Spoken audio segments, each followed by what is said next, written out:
This is an Alberta emergency alert. The town of Edson and parts of Yellowhead County continue to be under an evacuation order. The western boundary of evacuation zone is Range Road 200 north of Highway 16 and Range Road 213 south of Highway 16.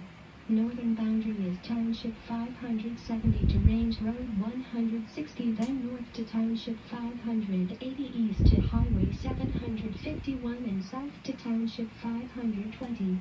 Includes town of Edson. This evacuation order remains until conditions change. Fires are near populated areas including the town of Edson, and continue to be increasingly unpredictable. There could be impacts to roads and highways blocking off points of exit for evacuation. Evacuees can go to the Edmonton Expo Center. Refusing to evacuate is at your own risk. Evacuate immediately in this area.